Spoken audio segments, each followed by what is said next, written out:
I meant to share this when I was talking about what could be happening here once Texas and Oklahoma come to the SEC. And, I threw out my 4-division format there and how they should do it, the 9-game SEC schedule. Don't want to go over all that right now, but here's just one example of how great this is going to be for all of us college football fans once these two enter the league.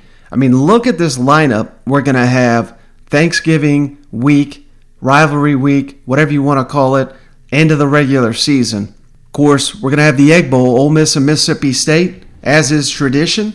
We talked about that this offseason. That's been extended for a couple more years, and some of those fans not exactly thrilled now that the NFL has kind of claimed Thanksgiving to their own fully now.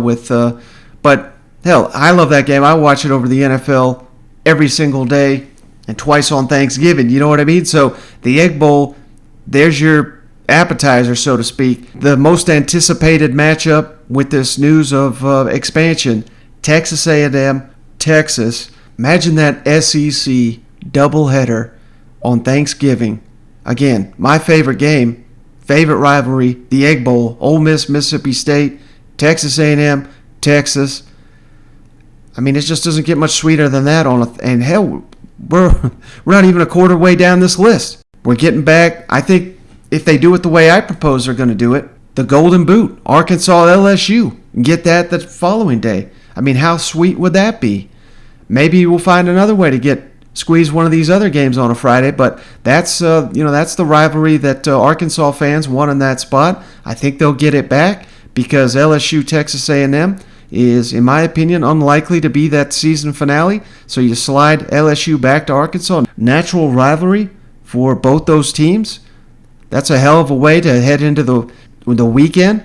The Iron Bowl, everybody knows about that. Arguably the greatest rivalry not only in college football but in all of sports. Auburn, Alabama, Tennessee, Vanderbilt. It's a little bit more even than Cousin Shane likes to admit at this point, but hell, that's turned into somewhat of a rivalry here with the Tennessee struggles in recent years. Let's get to the games that we didn't get last year because of damn COVID, and we had to stick to the conference-only slate. Florida State. Cannot wait for that game to return. Mike Norvell seemingly has all this momentum on the recruiting trail. I'm sure that won't go anywhere when they go 5-7 and lose by 42 points to Florida this year. Georgia versus Georgia Tech. Again, I know Georgia fans, some of them, not too thrilled with this being a game, but hell, them dogs deserve a little bit of a break going into potentially the SEC championship, don't they? So, beat the hell out of Georgia Tech. You can rest your starters for the second half. There's nothing wrong with that. South Carolina, Clemson. Yeah, we missed that game. Remember, South Carolina fought the damn conference-only slate because they wanted to play Clemson so bad. You think South Carolina's afraid of Clemson? They were basically the only one in the SEC that was fighting this conference-only schedule because they wanted to play Clemson. They want to see them every year. They don't give a damn about the preseason hype with Clemson. So South Carolina, Clemson, the Shane Beamer against Dabo. I mean, that's going to be great. Kentucky, Louisville. Didn't get that game. Now that Louisville's one of the worst teams in the country, ducking Kentucky. I mean, imagine that. That was basically the turning point for Mark Stoops. Of course, the Mississippi State game, getting that first win over an SEC West, that was probably the real turning point. But beating Louisville, and I don't think he may have lost to him once since he finally beat him, but over Louisville the last couple years. So beating the hell out of them. They're going to beat the hell out of them this year. Now, here's the two wild cards. These are the ones that you may not get, but it would be a shame if we don't get them. And I think that we'll just bear with me here. Oklahoma State, the Bedlam game. I'm sure Oklahoma State's going to be madder than hell that the Sooners are jumping ship to the SEC. And then, hey, let's not overlook this one. Missouri needs a true rival. Missouri, Kansas.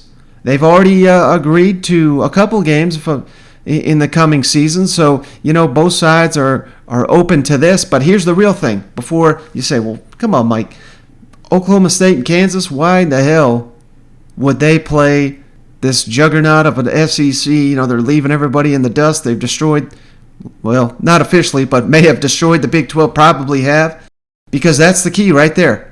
I don't know what's going to happen to Oklahoma State and Kansas, and I feel sorry for their fans. I truly do. But It's not our problem. It's not the SEC's problem. And no matter where they go, whether they stay in the Big 12, which only's got 8 teams, so maybe they got to change it to Big 8, whether they jump to the Pac-12 or join the Big 10. There's speculation that Kansas is trying to get into the Big 10. I don't think they're going to take them. But wherever the hell Kansas and Oklahoma State end up, they're going to be hurting for revenue. They're going to be hurting for season ticket sales. They're just going to be overall hurting. If Oklahoma and Missouri throw them a bone and say, here's you one game that's probably going to be a guaranteed sellout because we know you hate our guts and we've got this track record of just this great rivalry that the fans deserve to see year in, year out. I mean, I think you play that card because it's a little different than some of these other rivalries like Missouri and Kansas have been in recent years. I mean, Kansas has gotten by, I guess you could say, by just relying on the Big 12, and Missouri, we all know, has gone on to greener pastures in the SEC. So it's not like the SEC teams, Oklahoma and Missouri, need these games, but I think fans deserve it. So just imagine if we can get those two to come around. Again, I'll go down this list. This will be the final regular season in the 16-team SEC schedule. Ole Miss and Mississippi State, Texas A&M and Texas, Arkansas LSU, Alabama Auburn, Tennessee Vanderbilt, Florida Florida State, Georgia Georgia Tech, South Carolina Clemson, Kentucky Louisville, Oklahoma Oklahoma State, and Missouri Kansas. My goodness! How do you not get fired up for this? I mean, that sounds like a dream. There's not a game on that list that I'd miss. Not a single one. So, hey, I hope you guys are getting fired up as much as I am because this is coming. The SEC's going to 16, and by the end of the week, it may be official news. I don't know when they'll plan on revealing it, but I would imagine if the presidents vote on it, like I think they will, 14-0, this thing is happening, and it's happening quick. So get on board because here at the end of the week, the SEC is going to be the first super conference in college football. All right, guys, so that's all I got on this one. Quicker pod here, but just wanted to get something out. Got to get the latest news on what the hell's going on with Texas and Oklahoma and the SEC. Like I said, things are moving fast. Hell, by tomorrow, if I waited a day, they might already be in the SEC. So they're going to wait till Thursday, I would imagine. But these things are moving quick.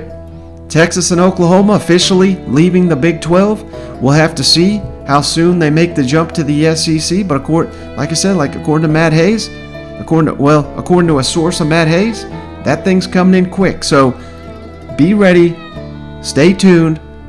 On the next episode, we'll give you the latest on what's been going on because things are happening so dang quick. But that's going to do it for this episode. Appreciate each and every one of you. Appreciate each and every one of you for checking us out. Catch you on the next one.